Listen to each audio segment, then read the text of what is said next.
Hey you, so I've been asked, is there an art to stacking? So specifically stacking in general, like picking up coins and flipping them, or which is the best form? Is there an overall art to stacking? So before I get into giving my answer on that, I want to remind everybody that I'm on other platforms and it'd be fantastic if you'll come and join me on these platforms. So you can also find me now on Steemit. You can find me down in the Silver Forum and you can find me on Instagram. So it'd be fantastic if you click on the links and come and join me and follow me on those other platforms. So breaking into this, I've been asked by an individual, is there an overall art to stacking? That came about as I've been asked by a few individuals a few questions. Now I've done a lot of videos regarding the majority of the questions I've been asked, and I normally just point them out to the video now and say if there's any questions after watching the video, we can take it from there. But this question came about really because the individual had been watching a lot of my videos and he just got a little overwhelmed in the comment section. I think that's a great thing because, you know, it's a real diverse mix in there and a lot of opinions, which is very good, especially on a platform like this. But his question led to him asking me what was the overall art to stacking, or is there an overall art to stacking, as he'd seen individuals going back and forth on certain things within some of the comments in my videos. So first and foremost, he asked me, I've been asked if there's any books or any type of hard information one can pick up and it will give them all these type of answers in one spot.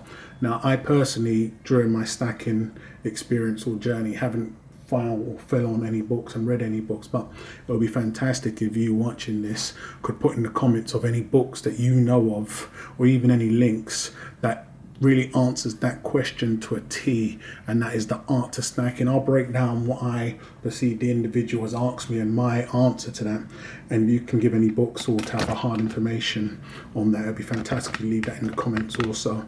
So breaking into this, I'm going to do it in bite-sized parts. Everything I'm going to be saying I've said in one form or another on older videos, but I'll just add at the end overall what I personally feel the art of stacking is. Once again, it's going to be my own personal opinion. It ain't word, it ain't written in stone. So going into this, I'm just going to touch on the weight and the high premium and just give my art to stacking from there. I won't dip into the poured or the gold and the silver as I've been asked. Maybe I'll touch on those in a future video. So I'll just do bite sizes on the pros and the cons. So getting straight into this, when we're talking weight, as I've recently done a video on it, I'll talk on the pros of actually stacking weight. Now, on the video I done recently, and as I've come to know, stacking weight and specifically weight only can technically be the safest way to stack. So I would say the biggest pro for stacking weight is that it's technically, if done right, is the safest way to stack precious metals. In the background, I've got an array of coins, high premium. So I've got the 5 ounce high relief Kookaburra coins and a range of other 1 ounce and ½ ounce coins that I'll be displaying. So as I've just mentioned, the big and best pro for stacking weight in bite size here is going to be, it's the safest form of stacking. The second pro for stacking weight is if you're stacking purely just for weight purposes, it's hassle free. Any of the problems you hear people talking about on the high premium coins, be it milk spots or just, you know, any other little things that not being able to handle them and the coins like that, when you're stacking purely just weight. Now we're talking weight, the best way, and weight technically boils down to getting the most amount of weight for the cheapest price over spot. So you want to get the cheapest price over spot, pay the lowest premium. So when we're talking silver, you're looking at 100 ounce bars, 10 ounce bars, coins. It doesn't make a difference whether we're talking bars, coins, whichever works out for you. Come time to sell, it's generic. You are going to be taking a certain percentage on the spot, but that's not going to really matter, as spot would have taken a drastic increase. Well, that's the plan, fingers crossed. It would have drastically increased at a later date, where it doesn't make a difference. Even if you got 2 or 5% below spot, you purchased on spot, I don't know, give or take now being $16, and come time to sell, you're selling at a higher spot of $50. So, you know, taking 3% below $50 is nothing. You're stacking weight, and that's the biggest pros for it. I mean, you just can't go wrong. Now, the cons to stacking weight that I've personally seen is that if you purchase on a high, now a lot of people have purchased on a high, and here's the biggest con here: should you have to sell within a time frame that you didn't anticipate to sell. Now, a lot of people are stacking for the long term, high premium, low premium, whatever. Now, you can ask each individual what their version or definition of long term is. The hardcore stack is going to tell you you want to stack, put it away, and don't think of it. That's that. The next individual may have a double-digit time frame from 10 to 20 years or upwards, and then another individual may say, I'm just stacking now and want to see how it goes. That can be a half-hearted stacker. But either or, the biggest con with just stacking weight is that as it's tethered to spot, if spot stays as it currently is or has been for the past 10 years, where you're getting a lot of yo-yo in small increments, up, down, fast down, slow up, should you need to sell before a massive spot hike, you're going to be taking massive losses, and especially we're talking silver here. On gold, you're going to take a loss, you won't even break even, but on silver, you're going to be taking a massive loss. And this is only when you're selling before a massive spike. So long term is long term for everybody. If we got a massive spike now to, I don't know, give or take $50 today, everybody that's stacking high or low premium is going to take some course of action. Some may convert silver to gold because the gold to silver ratio will drop. Some may convert a portion of their stack and cash out, I don't know, for dying fiat. Everybody's going to do something. Now that's what everybody's going to do on a spot hike. We haven't seen one of those, and a lot of people are waiting for one of those to do some course of action. If we don't see one of those no time soon, those individuals that need to sell for just one of life's mishaps. Life throws you a curveball.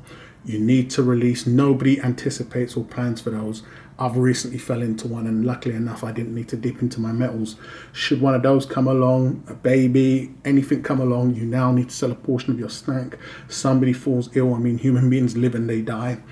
And you now need to fall back and fall on a portion of your stack. We all know you shouldn't be stacking it if you're going to be needing it anytime soon. But hey, we all take our own risks in life. The biggest con is you're going to be taking a massive hit. You're going to be taking a massive loss. And this is where a lot of the Bruce Banner stackers are created, because, a lot of people made the mistake, and it's a common mistake we all make. Right now, cryptos are the rage.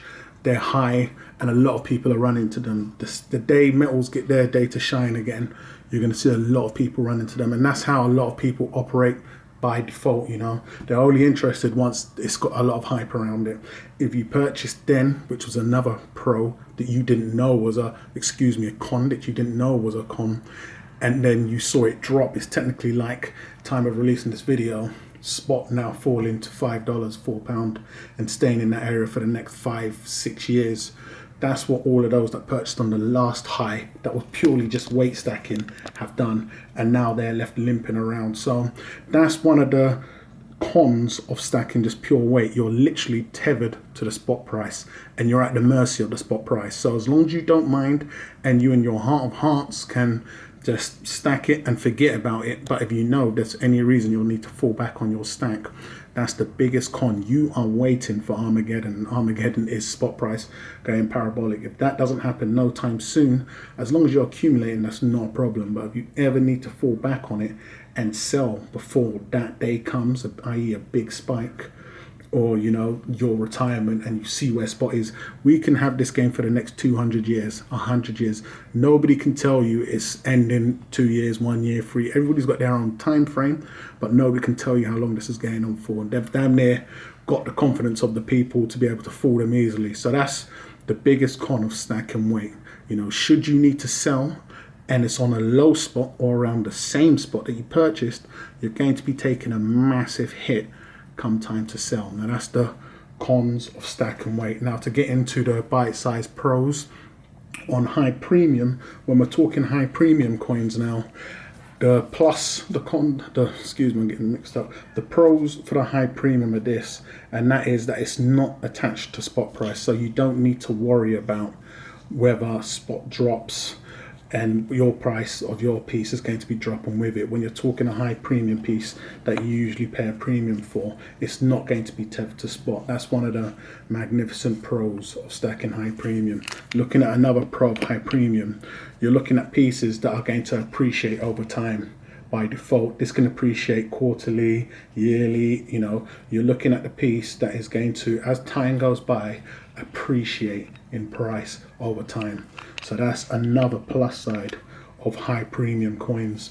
Now, when we're talking about another plus for the high premium coins, they are very desirable. I mean, you've got collectors in all types of markets and fields. And when we're talking about collectors in the coins and precious metal games, these are the collector pieces, and then you get to fall back on the intrinsic value. So that's an added bonus.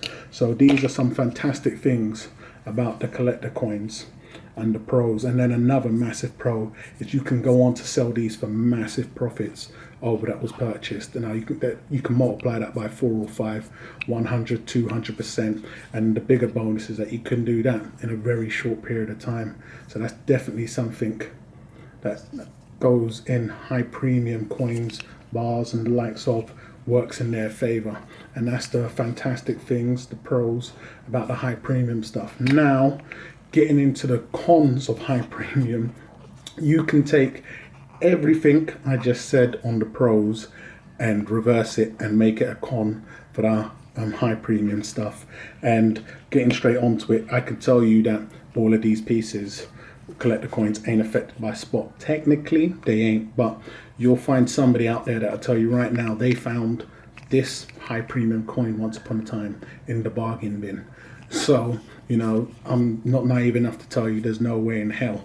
There is a way in hell. And as I've been doing many videos on recently, not all high premium coins are equal, and it's turning out to be the majority of them don't fall into the winning category. So when I say they don't trace spot, that may be the case if it's a desirable collector coin. Now, there's hundreds and thousands of collector coins out there.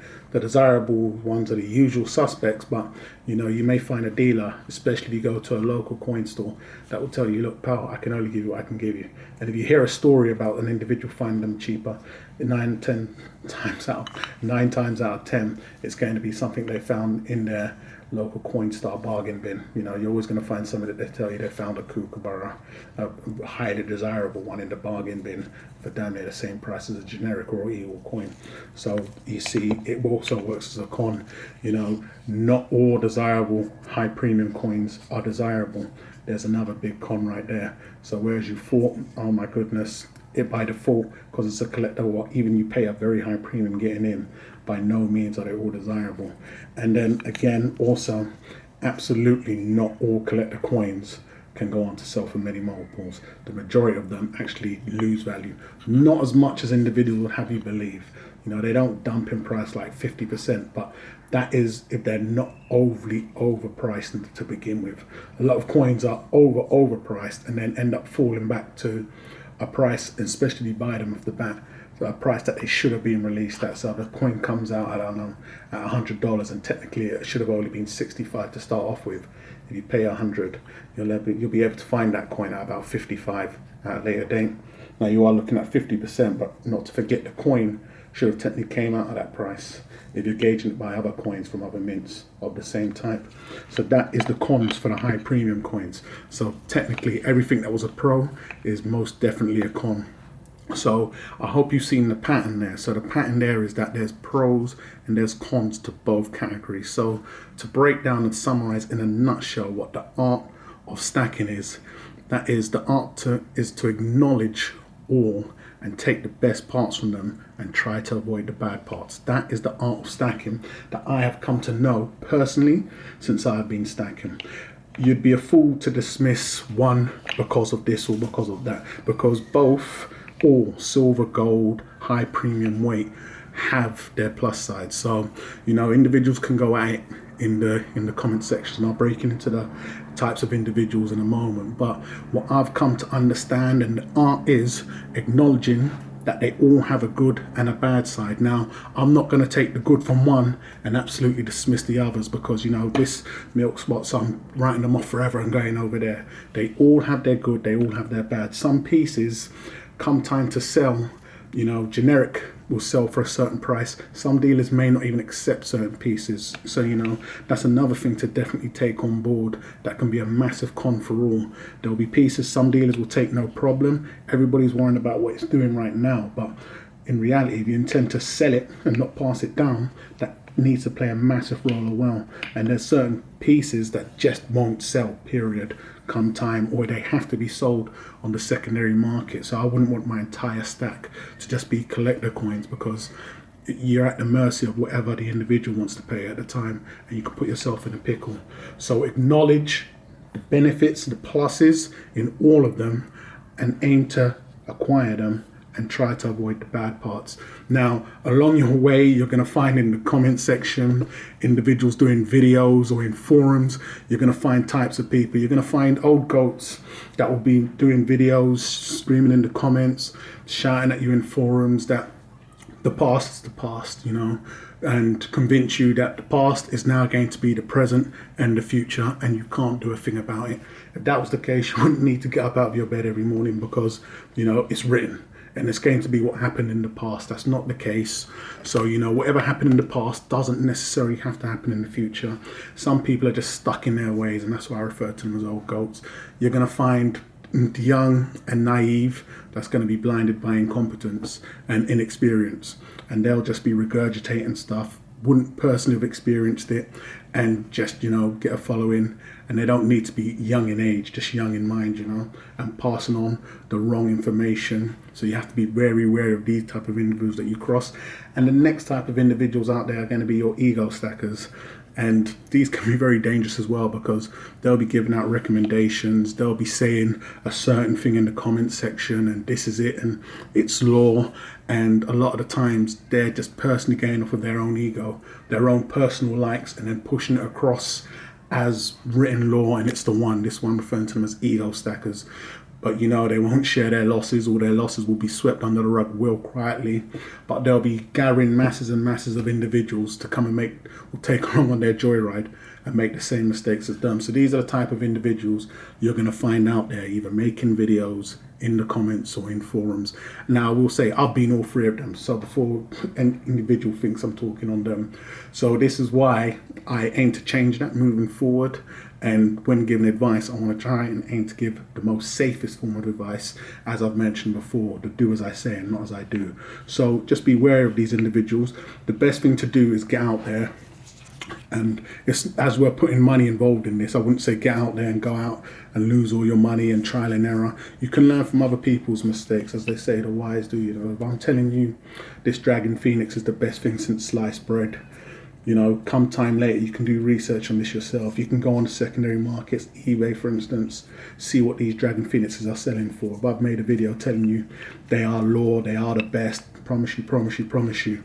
You know, you can do a lot of research just by doing that, by going back on other videos, other forum threads or comments, and seeing what somebody's pumping and seeing how well they're doing now, you know. So these are the kind of things you can do for your own type of experience, to build up some type of experience before you go in and out. Just building up,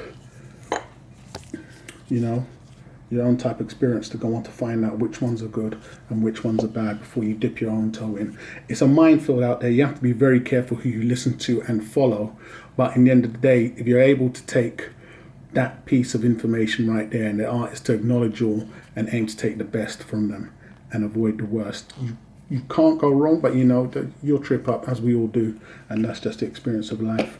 So once again, it'd be fantastic if everybody can put in the comments as to what they believe the art of stacking is and anything they can contribute in terms of information. It'll be fantastic if you guys can come and follow me on those other forums and platforms.